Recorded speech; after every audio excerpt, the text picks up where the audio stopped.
reporting on the games you love by people who love to game. The MMO Reporter Network. You're logging into your favorite game, grinding out some gear. A couple of points added to your stats, and you have a virtual beer. Max level is pretty cool, but I'll remind you here, my friend.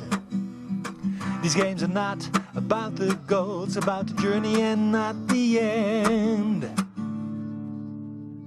You're listening to MMO Reporter, brought to you by Audible.com. Get a free audiobook download at audibletrial.com/MMO Reporter. And by Doghouse Systems. Choose your weapon with Doghouse Systems.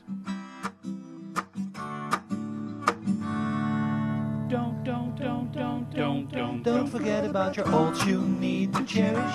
Each and every little character you've got, no matter what level they're at. Don't forget about your ults you need to cherish. Hello everyone, and welcome to another episode of MMO Reporter. This is episode 182. I'm Chris, and I'm flying solo this week. We've taken a couple of weeks off for a summer break, but we still have something special just for you.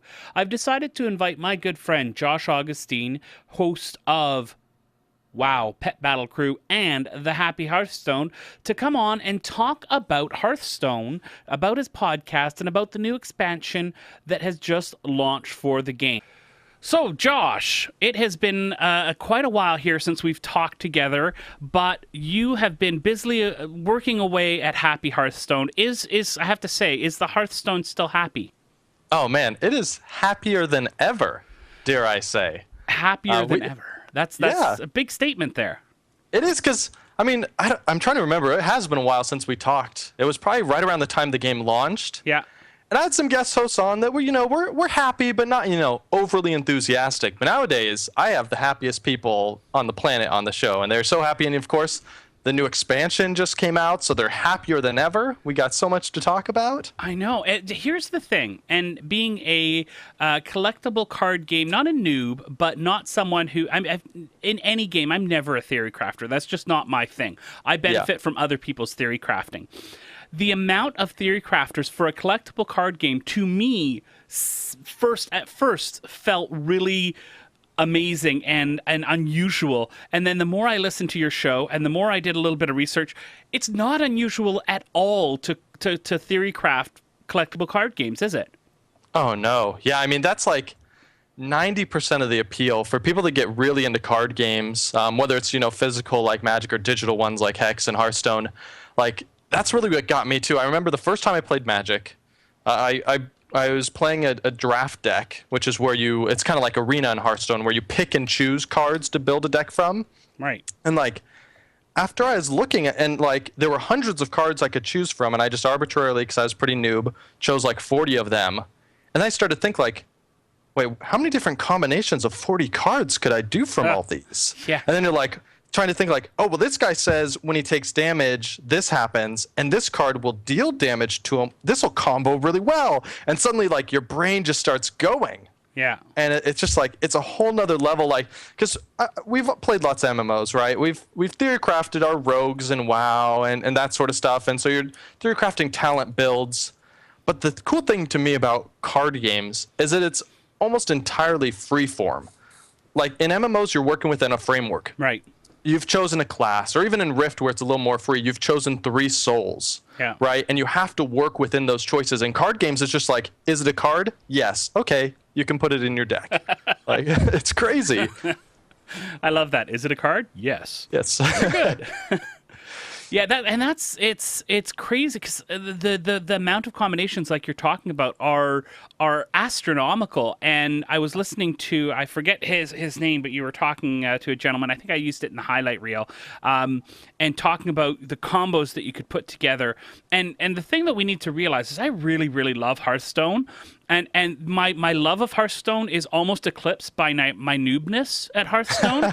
Yeah. I was playing Hearthstone. I took a group of students to nationals for music for my day job, and I was playing Hearthstone in the lobby while I was waiting for them all to show up. And one of the students stood over my shoulder and watched. Said, "No, you're doing the whole time telling me how badly I was playing Hearthstone." This is one of my students, and you're such a noob, he says, and he walks away. Oh, wow. Man, that was a little harsh. Yeah. A little harsh. But, hey, from the mouth of babes, Chris, the truth is spoken. I will not say that for the past few seasons I've been struggling to get out of the 20s in levels. Well, it's really tough, right? Because if you're anything like me, I play card games. So there's a theory, right, where there's 3 types of card gamers. There's the Tommies, which are the kids that, like the big flashy combos, even if they aren't very good. Like, you could lose 50 games, but if you get one game where you pull off your big combo, you feel great. Yeah. The Timmies, where they're theory crafters, right? Then the Spikes, that only care, can I win with this card? Like, that's all that matters. Yeah. And I am very much a Tommy, which is like, I just like playing with fun cards. Yeah. And I don't really much care if I'm going to win a whole lot. Yeah. And so it's really hard to get good at Hearthstone because that's not really my goal. Like, sure, I want to get better at it because I want to win, but that's not my primary goal. I can lose and still have plenty of fun. So you see people whose sole dedication is like min-maxing and being great, and like, yeah, I'm probably always going to be a noob compared to that guy because that's not really what I want to do. Right. Do you think that, since the launch, and I remember I was in the audience, and I think you were the first podcast that started for Hearthstone. Technically the second, although I am really? the longest running. Okay. So a nice guy, he's a great guy, Shaman Rongar. He actually helps on the Blizz Pro podcast now. Right. He put out like a 5-minute podcast the day of. Oh. So it wasn't a full podcast, so he technically beat me, but yeah. That's the best type of beat, though, technically. That's true, right? technically. That is true. Oh, man. So do you think that, the announcement and the launch pretty shortly thereafter has really hampered the game at all in building a community and building a really great community for the game, around the game? I don't really think so. Like the fact that they launched so quickly after announcing right. it. Well, and they announced from basically darkness, right? Yeah. I thought it was going to be a Titan announcement when I was there, right? Yeah. When I was in the lineup, I was sure, like, I would have bet lots of money on a Titan announcement. And good thing you didn't. Yeah, exactly. I was first in line for that panel. Wow. Yeah, I kind of snuck in to PAX East. And yeah, anyways, that's a story for another time. But what do you think about, holding on? Sorry, have you played it on an iPad yet? I'm trying to think. I don't know if I actually played it. I helped my brother learn on the iPad, but I can't remember if I actually played or just kind of talked him through it. Because that's my primary way of playing the game now, is on my iPad. Yeah, you are not alone in that. There are many people like that. It is fantastic on the iPad. I think it may be one of the best experiences. It just, well, and that's part of it is, I'm sure, because it was built from the ground up like that, but it recreates the desktop environment, and it's perfect for drag and drop, right? Because that's what you do. You don't totally. need a keyboard. You don't need a mouse. You just need your finger, and if you had a touch screen on your computer, it would work just as fine that way. Yeah. So did you think that's helped the growth of the game? Oh, yeah, absolutely. I mean, there was a big shift when it launched on iPad, when you could just see the player numbers go through the roof, and even stuff like on Happy Hearthstone. Right. We just, the day it came, or sorry, probably not the day, the week it came out on iPad, I had 4 different friends who I'd been talking about Hearthstone with for months, but never showed interest, suddenly write me up and be suddenly like, hey, I'm trying to build a rogue deck. What card should I use? Hey, I'm doing this. What's this? And like my brother, who had never played a card game before in his life, but he knows Blizzard. He likes StarCraft. Yeah. And he has he has an iPad, so he decided to check it out. Suddenly was sending me, like, no joke, I got at least 40 messages from him in the first week. That was just like, I got this card. What does this do? People are talking about building decks. What does that mean? And then like, what's this mana stuff? And just like over and over, like suddenly, and now he's like theory crafting his own decks and building all this stuff. Oh, that's great. I think that the iPad version is a really cool way to get into these sort of another area where you'll see this game that's a top game on iTunes. Someone who might not know Blizzard, might not know anything, all of a sudden is into that universe, right? And they'll see the connection. So when, for example, that Warcraft movie comes out, hey, a Paladin, this looks like some of the stuff in that card game I play. Oh, yeah. I was just thinking about that because obviously Comic-Con is this week, and they released the logo for the game, and they're talking about all sorts of stuff like that. And I was just thinking, like, man, when that movie comes out, like, it's set in Draenor as well, which is the expansion that the next WoW is coming out. Like, oh, man, as soon as that movie comes out, you're just going to, like, pick up... I'll probably be playing Hearthstone in the theater while watching it, because I can't resist. And then go home and immediately be like, oh, I got to go find these characters wherever they are on the expansion and see them. Like, yeah, just... Having that familiarity is so good. They actually apparently showed footage at the Comic-Con panel. I can't find it anywhere online. I found what? That apparently they showed some footage. Oh, man, yeah. I know. Gotta find that. I know. I found the Batman v Superman, the Dawn of Justice footage, a very shaky, very far back of the hall footage, but I saw it nonetheless, and it was awesome. But I can't find the Warcraft stuff. So it usually leaks at some point, right? Somebody with a camera was somewhere there. Yeah, come on, somebody. Pull through for us. We can't all go to Comic-Con. Hook me up. Come on. I don't have to watch it. I can stop anytime I want, but you can help me out this one time, right? Exactly. Okay, so we do have a game that's now been out for, like, a year and a half, is it? Something like that? No, it beta was in, like, September. No way. It feels like forever. No, yeah, closed beta started in September, I think. Oh, man, that feels like forever ago. So, it does. So just under a year. I'm surprised at the amount of Twitch streamers for Hearthstone that I see. Does that surprise you at all, or? It doesn't really surprise me, just because there's so many people playing Hearthstone, and any game that has... It's kind of like esports, right? Like, people always talk about, like, oh, can Hearthstone be an esport? Can Heroes of the Storm be an esport? The fact is... enough people are playing it that they want to watch it. So yes, like it doesn't really matter how the game is built. Enough people want to watch it because there's millions of people playing this game. See, to me, like something like League of Legends or Dota 2 or other MMOs, they're visually exciting. There's stuff going on. Hearthstone is dragging cards across a table and sometimes having an effect that happens. It's not that same visual excitement, and it's also can be a very... It's like watching a chess match in a lot of ways. And so there's this long breaks of, maybe people are trading cards, right? I'm going to kill that. You're going to kill... I'm going to die when I kill it, but hey, at least your card is gone, right? Doing all that sort of stuff for a long time before finally a combo comes up and boom, the game's done. Right. My favorite video, I think, is a guy who's down to like 3 health and the other guy is at like 25, and the combo comes up right and he takes the other guy down in one turn.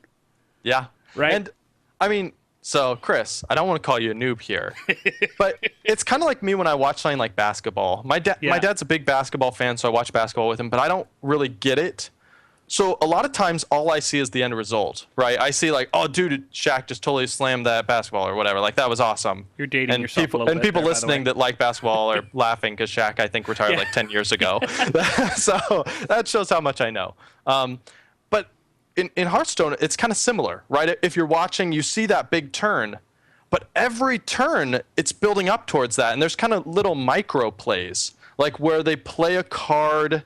to try and make the opponent think they have something that they don't, or they're trying to feel out what the opponent has in their hand, and there's a lot of those little stuff going on, and I think that's a lot of where the Twitch gets its popularity, is because you're watching these pro players, and they're doing these plays, but they're taking the time, at least all the popular ones, they're taking the time to explain their thought process, and so you get to see like, oh, okay, so they just played that card. I don't know why they played that card, but then they say, oh, I did this to see if they have a polymorph in their hand. And so you watch, and then you get better at it. Yeah. And with so much of the game, like we were talking earlier, being theory crafting, building these decks, trying different cards, it's really hard to know which cards are good, right? Because there's hunches of cards. And the thing about card games is some cards are intentionally built to be bad. Yeah. Like that's part of the game design, is to have bad cards. And it's tricky. Every now and then you fall into a trap and you look at a card and go like, oh, that's great. And you try playing with it. It never really works out, but you don't think it's the card's fault.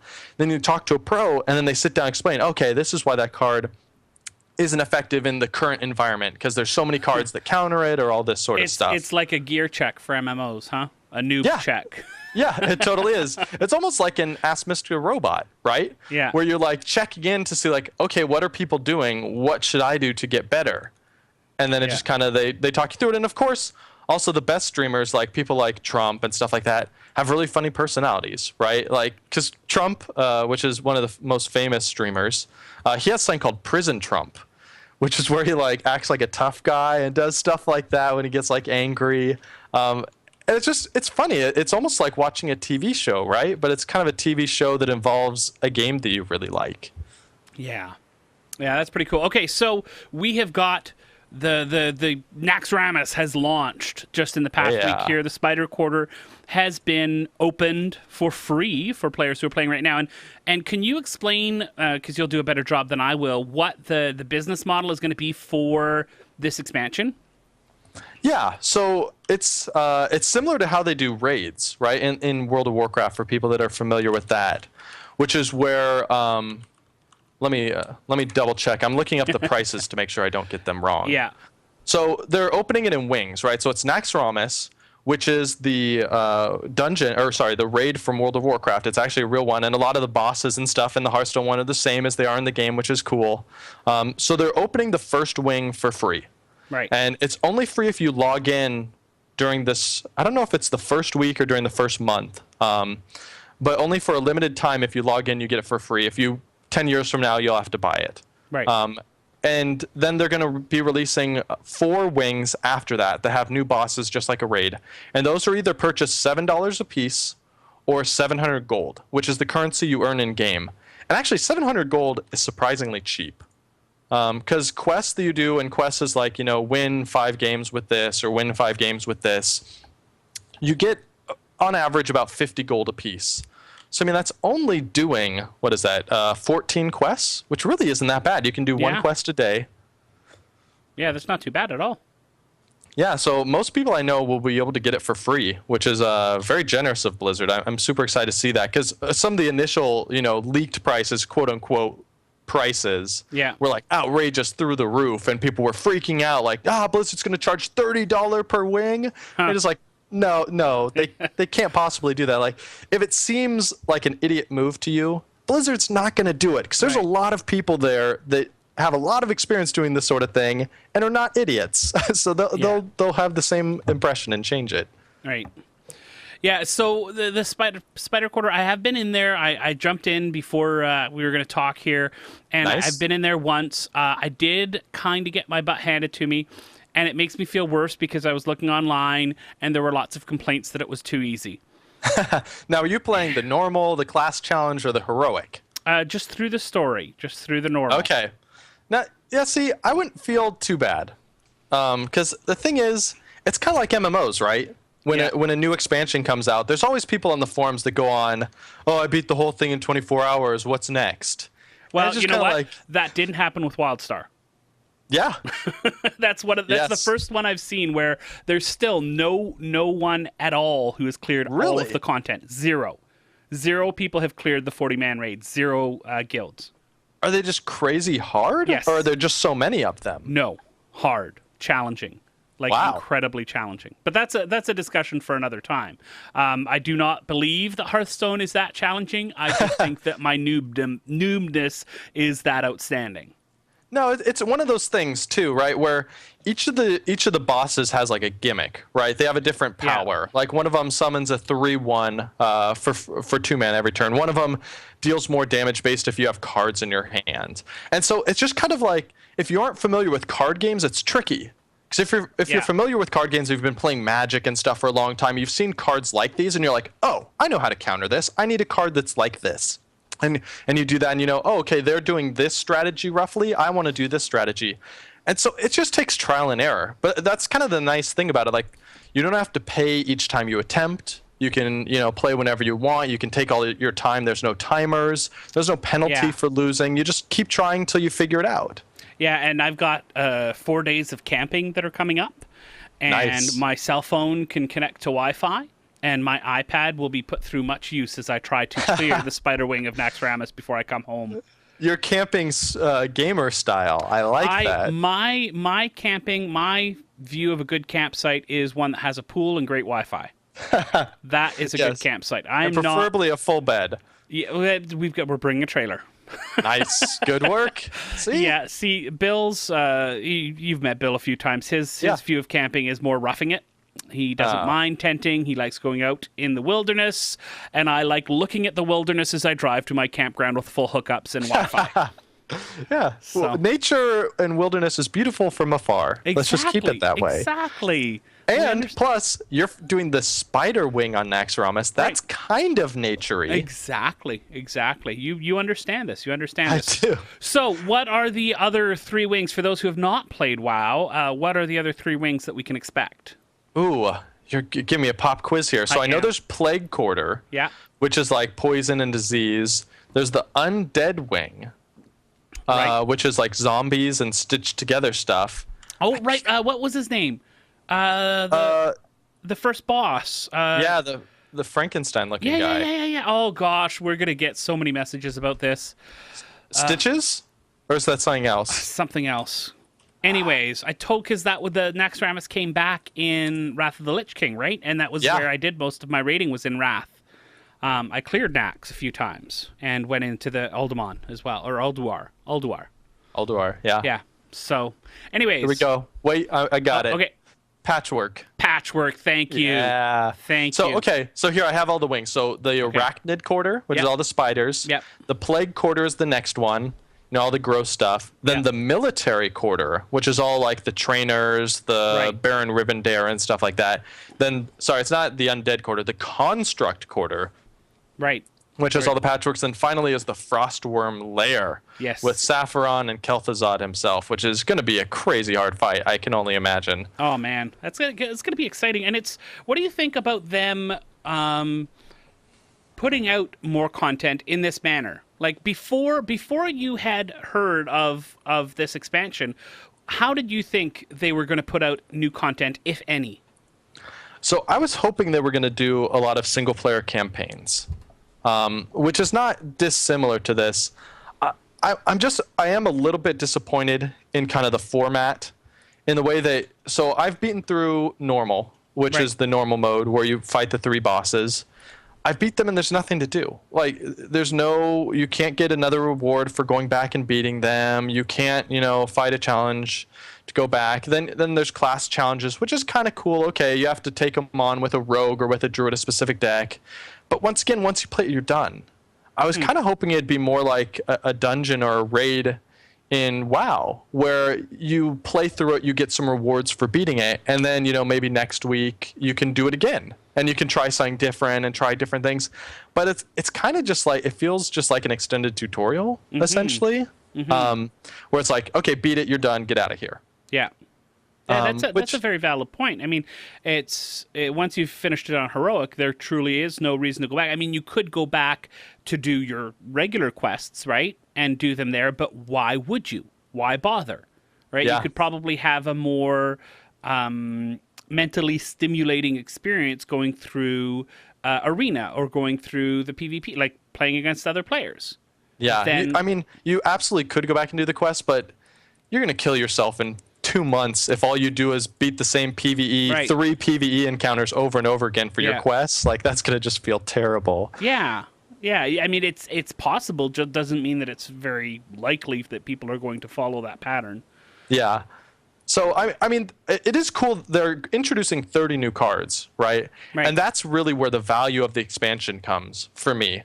Because the game, I mean, we talked earlier, like, we were surprised it hadn't even been a year. But it's been a year with the same cards. Like, compared to something like Magic, which is kind of the go-to comparison for card games. Magic released over 1,000 cards in that same time. Oh, wow. Yeah, because they release a new set every quarter. and each set has about 300 cards. And it's like we've waited a year and until it came down to the point where at high level Hearthstone play, there's really only 3 or 4 decks that you can use to be successful. And for those who haven't played it, what are those 3 decks? So, okay. Oh, let me see if I get this right. This is going to be a test. Because I don't play at high level play, so I rely on people that do. Yeah. I believe that Handlock is still good, which is Control Warlock. Yeah. There is, I believe Hunter is still strong enough, which is the Beastmaster Hunter, which is basically send beasts and aggro. Right. And then, what is it? Control Warrior, maybe? That was big for a while. Yeah. Huh. It's interesting to hear this because it definitely dings the same bells in my brains here as listening to someone talk about the only specs worthwhile in WoW. Yeah. Right? Yeah, it totally does. And people look at you and it's kind of like in WoW, like, oh, you're using that talent. In Hearthstone, it's just, oh, you're using that card. And it's just like, oh. Yeah. It's like, well, you should really be using this other card. Yeah, that's what my student was saying over my shoulder. Yeah, but it's even harder in Hearthstone because you have to earn the cards. You don't have access to the full talent tree like you do in WoW. Like, sure, I should be playing these cards in Hearthstone in my deck if I want to be super competitive, but I don't have them. So my choices are either to pay a ton of money to open packs or, just kind of hope that I get it eventually. And that's kind of my route at this point. Like, I'm doing the best I can, but, I can't compete at that level. Yeah. And I mean, you can grind through the quests and stuff like that to try and earn enough gold to buy enough packs. So you can do it free to play, but it's not really in any ways efficient, is it? No, it's not even efficient. I'm not even sure it's technically possible. Just because, so the way you get gold, you can get about 1 pack's worth of gold every 3 days. And a pack comes with 5 cards. And if you're lucky, you may get 1 legendary every, say, 20 packs. Right. And it's like, there's like maybe 30, 40 legendaries in the game. And your chances of getting all the ones you need, like, you'd have to be questing and buying packs for 2-3 years, maybe, to get all of them. You could get most of the commons and uncommons, but to even get the legendaries is just years of work. It's not, well, it is, I mean, I guess you can call it a free-to-play game, but I guess the European Union wouldn't call it a free-to-play game due to in-app purchases available. And so are you okay with this business model? Like, do you think this is working? I think it's totally fine. Yeah. Because it is free-to-play, right? I've been playing forever. I put in money, but I didn't feel like I had to, right? I'd be doing just fine. It's totally free to play and have fun. Yeah. If you want to be competitive, right? If you want to be winning tournaments or if you want to go pro, you have to pay money. And that's fine. It's kind of the typical free-to-play business model in general, right? Like casuals get to play for free because the hardcore are going to pay through the nose. Yeah. And that's fine because the hardcore are getting their value out of it. They don't have to pay that money, but they want to, right? They want to get everything. They want to be set apart and have all the special cards that no one has. So it's great. It's super easy to play the game for free. Like I said, the pricing on Naxx is extremely generous. It's priced in a way that they don't want you to have to pay for it. It seems like they want everyone to get it for free. And then just new players or players that, maybe play once a month. Those are the people that are going to need to pay for it. Yeah. Yeah, it does seem, though, in some ways to be bordering scarily close to pay to win. Yeah, I mean, it kind of is. One of my buddies, who's been a big card game forever, rages at anybody who says that Hearthstone is pay to win because it's a card game, and card games have always been pay to win. It's just kind of inherently a part of the genre, right? Because you're collecting cards. You can't have all the cards at once, and there has to be a way for someone to earn cards faster than you. Just because that's just how the system has to work, right? Unless it was $1 to unlock everything, inherently someone's going to get them faster. And so, yeah, it is sort of pay to win, but it's not. Let me say it this way. So, like, compared to like an MMO, right? Yeah. Where if you went up and you paid X dollars, you get the best sword in the game. Bam, you're more powerful than people. You're going to kill them. Right. For the most part. There's a lot of famous streamers that are using what they call free decks, which is just the cards you get when you start the game. All the free cards, no packs open, no questing, nothing, just those, and are getting to legendary status, which is the highest rank in the game. Right. So the non-paid cards are still extremely competitive, and you can win with them if you're good. It's easier to win, sure, if you have the fanciest deck of all time, but you can win with just the free cards and do just fine. Yeah. Okay. Well, that makes it much more likely, because I have spent zero money on Hearthstone. And I'm really still having tons and tons of fun with that. And I get a lot out of the game. I get a lot out of listening to your podcast and watching some videos online. Now, other than Happy Hearthstone, which is, I have to say, my favorite Hearthstone podcast, any other ones that you'd recommend for players who want to jump into the game and get a little bit more knowledge? You know, I honestly haven't listened to too many Hearthstone podcasts. I probably should. My commute got cut down significantly recently, and so I just kind of stopped listening to podcasts in the past year for the most part. But I'm about to move, and I'm going to have a long commute again, so I'll have to get back into it. I do know two that are well regarded by the community, just talking with people. I haven't listened to personally, but The Angry Chicken, which is done by the same people that do The Instance. Over at Frog Pants Studios, Scott Johnson. I don't think is actually on The Instance, but you know, Dills and a couple other guys are on that, and they always do awesome work, so I can't imagine that their show isn't awesome. I love Scott and everything that he does. I've had him on the shows a couple times. Yeah, he's such a cool guy. Yeah. And then the other one is the Blizz Pro podcast.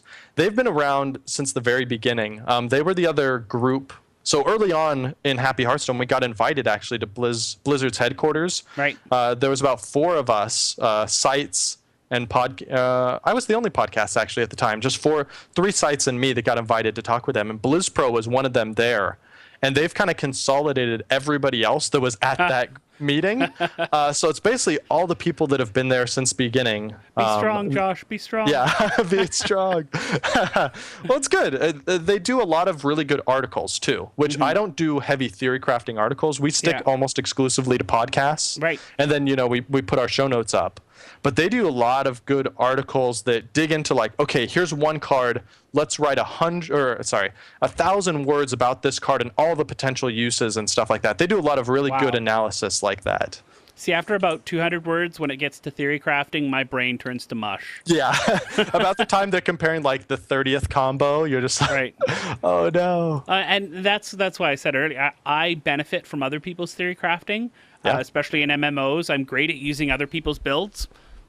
But no, see, it's great because then people like me that love theory crafting, like you're the people that make it worthwhile, right? Exactly. Because if we did all the theory crafting and nobody read it or even bothered to try it, it'd be really disappointing. But then when you go out there and try it and like, oh yeah, it totally worked, then it's like, yes, all those hours I spent, it's worth it. Yeah.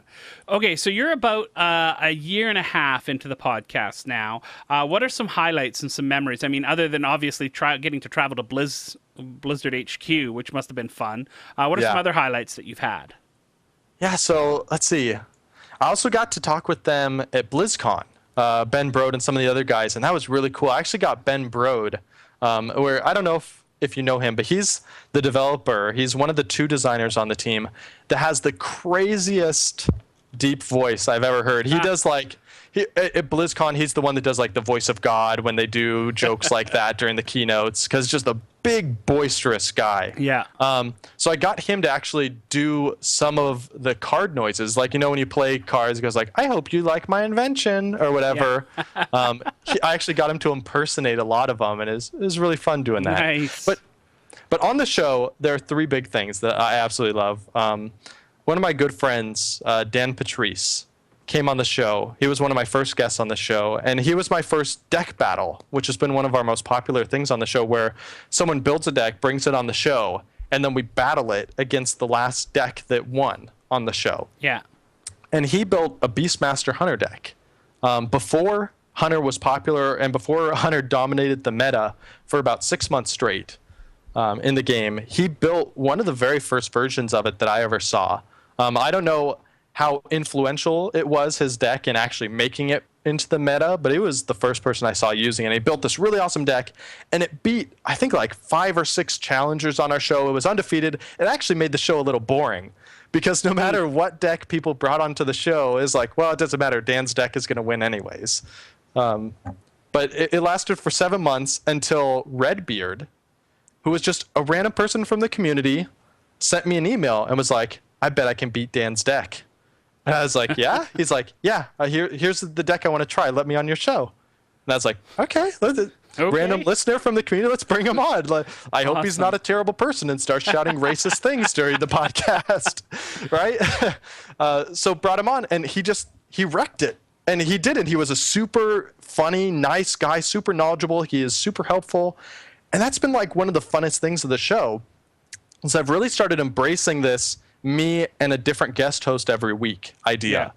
Yeah. And about half of them are just listeners that just come on. Like, one of the guys sent me an email. Is like, hey, I have this great idea of talking about the spreadsheet I built, where he built a spreadsheet that tracks all of his wins in Arena and tracks percentages of which cards are in his deck when he wins and which class and all that sort of stuff, to just like analyze which cards are doing well for him. And like, yeah, let's talk about that. So we talk about statistics and do that. And then Scott Lance was another one from the community that just jumped in, and he's been my favorite host so far. He's awesome. He actually, so I'm taking a break from the show right now because I just had a kid. Mm-hmm. And Scott Lance and Redbeard, the guy that won the other deck, just recorded an episode on their own to just kind of like, let's keep it going while Josh is out, which is really cool. But Scott Lance is one of the smartest guys I ever know. I don't know if you listen to his episodes, Chris, but he's the one that comes on the show and talks about like how to analyze a card, how to build a deck, how to know which cards are good against which classes. Like, he's super smart on the strategy side of thing, and really eloquent in explaining his ideas. I love having him on the show because we have one, how to pick the best cards. And that whole episode, it was like 2 hours long. I basically just sat back and listened because he had so much good stuff to say, and I was learning so much. It's like a couple listeners have written in and said they've listened to that episode like 5 times, and they still learn things from it. And that's like my favorite part of the show, right? Like, because I said, I'm the Tommy guy. I like to just go out and have fun. Yeah. But I also like to win. My goal with the show is I want to make sure that after you listen to my show, you know at least one new way to have fun in the game and get a little better. And Scott is the kind of guy that every single time he speaks, you get a little better at Hearthstone. And so I just love having him on. Oh, that's great. That's kind of exciting to have people like that in your community of your show. Yeah, it's been really weird, right? Because I don't know why. I think I just didn't have anybody else at the start that was excited about Hearthstone. Yeah. So I was just like, well, I have a couple friends, but I can't get them to do the whole show, but I bet I could get them to do one. And then people from the community started leaping out, and it's really exciting. I haven't run into anybody yet from the community that's like, a terrible person or super antisocial, because you always wonder, like, get them on the show and they like say one word every 10 minutes. But everyone that's come on has just been great, and I think it adds a lot of genuineness to the show, or genuinity, I don't know. Because it's not just me sitting there telling you what I think or what to do. We're working through it together. It's literally listeners, helping other listeners get better at the game. It's really exciting. That is really exciting. What do you hope for in the future of Hearthstone? You are now plopped down as lead designer for Hearthstone. Where do you want to take where would you like to take the game? All right, I got 2 things for you. As the new lead designer that I'm decreeing to you, my lowly intern, Chris, I've decided. First thing we need to do, we need solo campaigns, but we need them to be closely tied to a story of a developing hero. And you're playing that hero, and you will grow your deck as you play through them. And they'll also be replayable, so you get rewards when you beat it. every time you beat it, maybe like some gold or something like that, so it's replayable, that really drives a story through it. So like in most MMOs and even World of Warcraft, there's a meta story. Sure, you're doing all the mini quests along the way, but there's a story that you're following, like, oh, what's going to happen to the Horde? Garrosh is going crazy. Is someone going to replace him? You need to take him down, that sort of stuff. That's the sort of story I want in Hearthstone. And then completely independent of that, we need to have card releases every month. I like 3 or 4 cards every month. Yeah. And that, at the very least. That's very, very ambitious, especially for a company that is so detail-oriented as Blizzard is and likes to iterate so much. I mean, you look at how early they released their beta for Warlords of Draenor and alpha and beta, and people can stream it and talk about it, and they want their community to discuss it. It's really, that'd be a challenge, I think, for Blizzard to put themselves out there that much. Do you know what I mean? Like, to remove themselves from that iteration quite so much and put things out quicker. Yeah. It's almost against their company culture to put things out quickly. Yeah. Yeah, it really is, but I think all you got to do is get ahead of it, right? Right. Because if you're doing 4 cards a week, say you start now, like, okay, delay the first card releases for 4 months, right? That's fine. Yeah. We dealt with the drought for the last year. We can deal with 4 more months. And then start iterating on the cards now. And just be iterating on them constantly so that you have 4 months, essentially, to always iterate through. Just a new batch is being finished every week. But I feel like they have to. Like, I know it's new for them. Blizzard has many strengths. Obviously, quality of content is way up there. But their strength has never been speed, right? Yeah. And it's one of those things, right? You can have a good thing cheap, but then it's slow, or I forget how that triangle works. Yeah. But I think Blizzard has to. Like, a lot of people are bored. And even with the new cards, like, the new cards are shaking up the meta, right? Like, some of the cards are crazy. Like the Haunted Creeper. It's a 1/2 for 2. But it summons 2 spectral spiders when it dies. And it's like, what? This is crazy. Like in a beast deck, beasts are coming out everywhere. Yeah. And just adding these few amounts of cards has already changed the meta a fair amount. And if you want people to keep playing, you just have to constantly change the meta in small gimmicks like that. Because I don't like the idea, which is what Magic does, which is they release a full set, release it in 3 chunks over about 3 months, and then that set gets thrown out the window and a new set opens. I really don't want to see that with Hearthstone, where all these cards disappear and then you have to start all over. Right. So it seems like the only way to do that is just, smaller chunks. But you can't wait 6 months between releases. People aren't going to stick around for that long. Yeah, no, that's that would be really tough to keep a community going. Like, I'm happy that the community is so strong after, like you said, that drought of almost a year now. Yeah, well, it's kind of weird, right? Because the community is strong, but it feels like what do they call it? Like a rotating door or whatever. Yeah. Where, like, new people are coming in and leaving all the time. There's very few people in the community that have been here since the very beginning. Mm-hmm. Most of them kind of were here for the first half, dropped out, and then when an iPad came out, then new people come in. Those people are still here, but the PC users are mostly gone by now. But now, this expansion comes out, everyone comes back. It's like, hey, what if we had something new to come back to every month? That would be great. And then we wouldn't have to wait 6 months for my PC playing friends to come back. Yeah. Well, it really sounds like you've got a great thing going on at Happy Hearthstone. I love listening to it. I think that everyone who listens to the MMO Reporter Network should give it a listen and try out the game. What is the easiest class for people to pick if they want to get into the game and not die every match? So not die every match. Honestly, if you've played WoW, I would go with whichever class you played in WoW, because you'll just intuitively understand a lot of the cards and a lot of the goals, right? If you played a lot of Mage, you understand what Fireball does, what Frost Wave does, Frost Nova, that sort of stuff. But if you have no experience at all, I would go with something probably like a Paladin or a Shaman, because those are basically throw creatures on the board, give them buffs, and punch things. Like, you don't have to worry about, like, oh, you need a special combo. It's just, no, put bodies on the board and fight. That's Paladin's my main deck. Okay, there you go. Yeah. And that's kind of what I do. Yep. Throw stuff on the deck and punch things in the face. Yep. Yep. Well, it's been an absolute blast talking to you. I can't wait to get in. Maybe we'll do a few battles once things get going here. Congratulations on the birth of your son. Thank you very much. And hope to get you back on the show sometime soon. Yeah, thank you very much, Chris. It's always fun talking with you.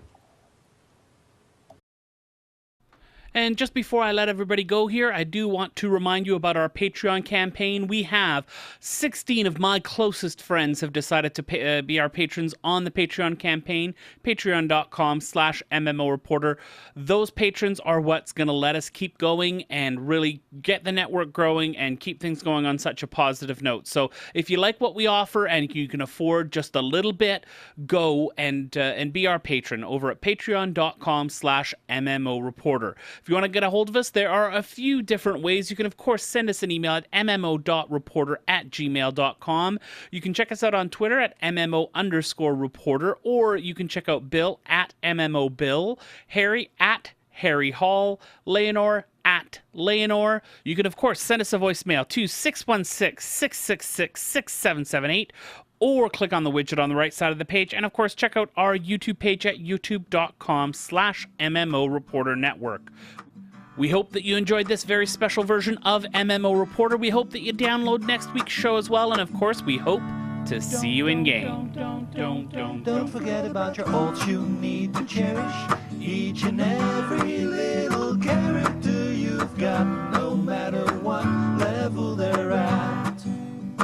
Don't forget about your ults you need to cherish. Each and every